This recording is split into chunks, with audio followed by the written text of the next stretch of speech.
trabaho, yung alam niya patapos na, saka sasabihin sa akin na pwedeng next week na ako babayaran ka naman sa akin.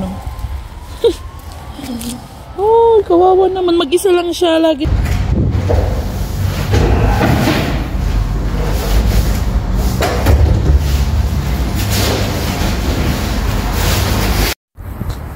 Madilim pa, pasok na tayo.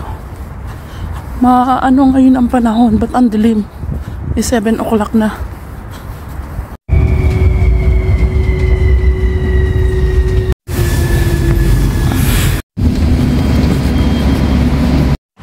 Good morning, my diary angels. Ayan, gusto nyo ba yung tawag ko sa inyo?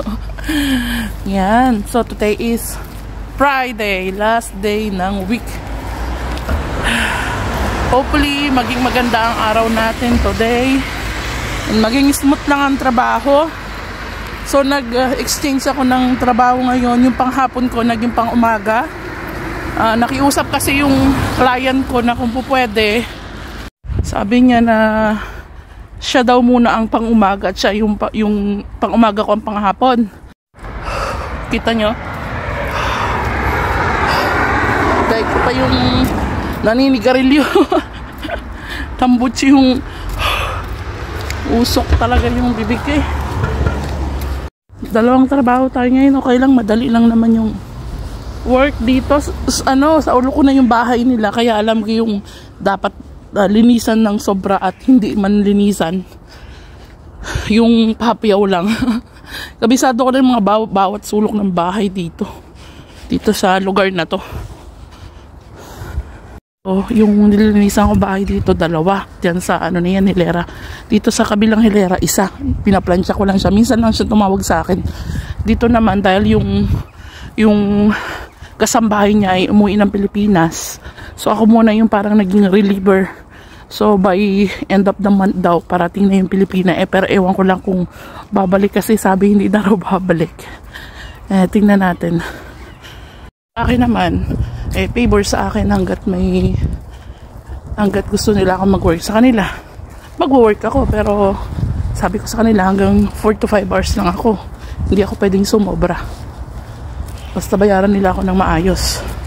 Ayoko nung katulad nung dati kong client na kalahin nila na pag nagpapasahod guys, sinuutang talaga. As in, bago ako matapos ng trabaho, yung alam niya patapos na, saka sasabihin sa akin na pwedeng next week na ako babayaran kasi wala daw siyang pera. And then next week na, hindi na naman niya ako papasahurin.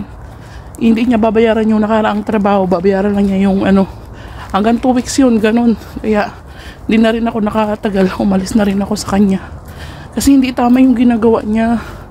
Porkit pumapayag ako na okay lang na hindi ako pasahurin on time, ginawa niya na talaga, inugali na.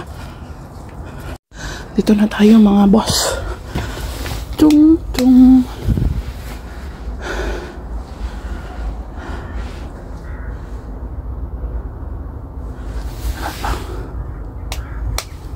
Mukhang mga tulog pa tong mga to.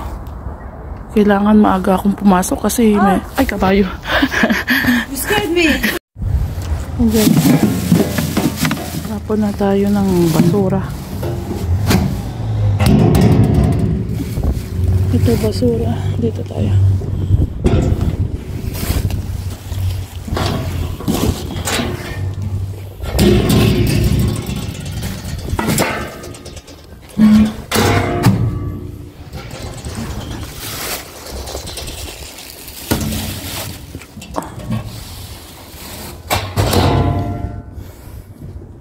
Guys, yung aso sumasama na naman sa akin. Oh, kawawa naman. Mag-isa lang siya. Lagi dito ko siyang nakikita. Alam nyo ba guys, sa totoo lang, hindi sa basta nagdaan ako sa isang lugar, may sumusunod sa aking aso, pusa. May pusa akong sinama na dati sa bahay. Kasi sunod siya ng sunod sa akin. So, inalagaan namin yung pinakain. Tapos nung okay na siya, mahina siya nun umalis na siya. Sa bahay na lang, walang paalam. Yung aso namin na isa na puti, dating lang din yun sa bahay, sumunod lang din yun sa akin. Natutuwa ako kasi maamo ako sa mga Bawal pala sabihin, maamo ako sa mga animal. Yan, bawal magtagalog kasi parang ang pangit pakinggan. Habulin ako ng ng mga animal ba. Guys, tapos na ako kanina pa. 1 o'clock ako natapos dito sa part-time ko. Kaya lang, kumain muna ako doon. Bumili muna ako ng tinapay. And hindi na ako nag-vlog dun sa park kasi ang daming mga doon, mga nanay at mga anak nila nandun sa park. So, mahirap mag-vlog. Ngayon guys, papunta naman tayo kay Emma. Guys, ikwento ko lang sa inyo habang papunta tayo dun sa bahay nung trabaho ko. Okay yung weather ngayon, malamig siya pero hindi man masyado. Hindi man siya masyado. Kaya, tira mo, naka-open pa yung jacket ko.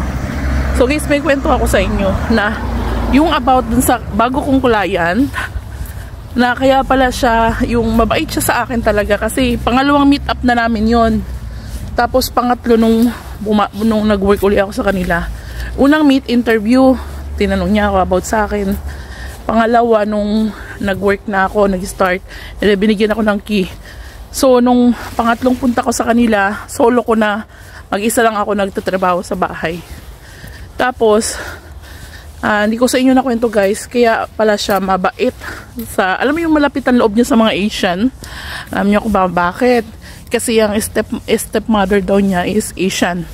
Yung napangasawa daw nung tatay niya is from Thailand. So malapit ang puso niya sa mga Asian. Kaya pala tinanong niya agad ako, where are you from, Rona? And sabi ko, I'm from Philippines. Sabi niya, okay, you know, my stepmother is from Thailand.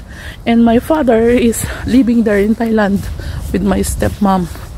And sabi niya, and she is very good, very good mother.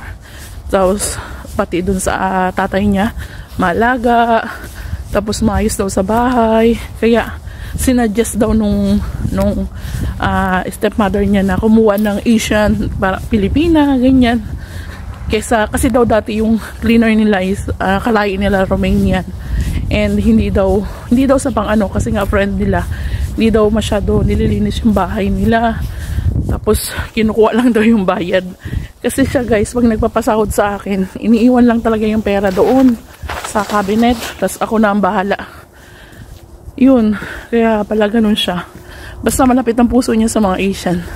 Siguro na niya yung kalinga ng stepmother niya. Kasi lagi daw sila nagpupunta, nagbabakasyon sa Thailand. And then sabi ko, madam sabi ko, Thailand is near in Philippines. You can visit also Philippines. Sabi niya, yeah, one day. Gusto daw niya yung weather sa Thailand. Unlike dito sa